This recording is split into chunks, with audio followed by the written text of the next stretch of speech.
During the late 1800s and early 1900s, a schism began to develop between the church.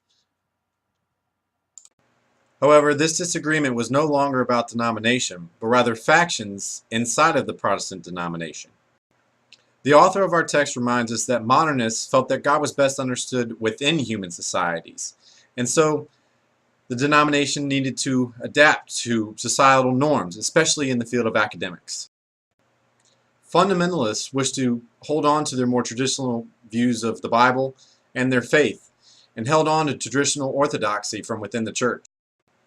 The clash between fundamentalism and modernists is best seen in the Scopes monkey trial, where substitute teacher John Scopes was accused of violating the law for teaching evolution in a public school, a violation of Tennessee law. The trial would not so much be a trial of legal versus unlegal, but of new ideas versus old ideas. Milestones of the century.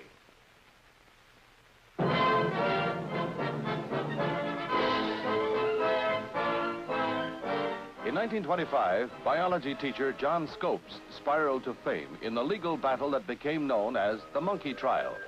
Whether man was descended from the monkey or just making a monkey out of man was fought in a courtroom that challenged the truth of the Darwin theory of evolution.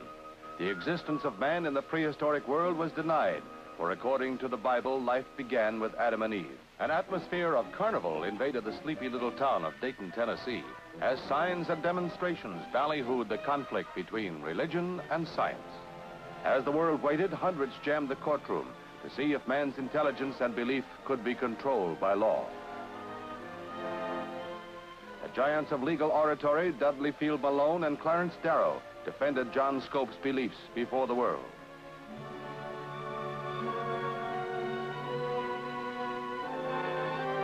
It was John Butler's anti-evolutionary law that prohibited the teaching of any theory that denied the story of divine creation.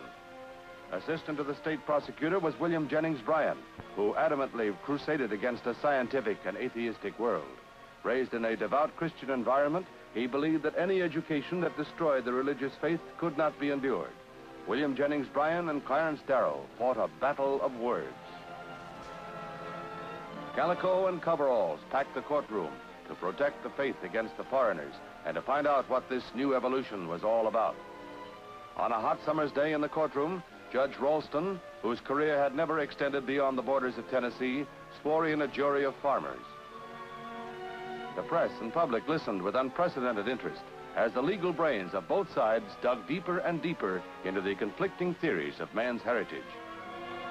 In this bitter legal engagement, the defense fought against the inherent belief and faith that challenged the credibility of science.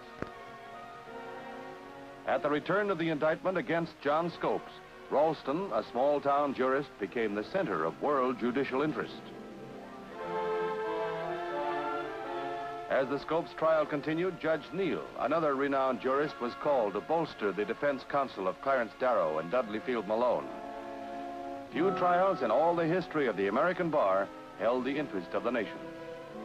The defense listened caustically as William Jennings Bryan refuted scientific evidence as insidious doctrines, robbing the faithful of their chance for eternal life. In this rare dramatic moment, Clarence Darrow was unable to get this evidence accepted into the record. The result, a verdict of guilty. John Scopes was fined $100. Darwin had lost, and the monkey was on the run. The jury's verdict had removed the fears of man's descendancy from the minds of the people as they returned to a life of virtue and certainty.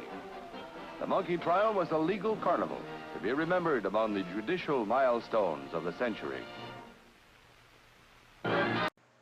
Unfortunately, this is still a debate that goes on today. Not necessarily this topic, but Christians still haven't really decided how much they should accept science in their religion, or what place it holds in their life. So, although this case is long gone, it still influences the Christian world we live in today.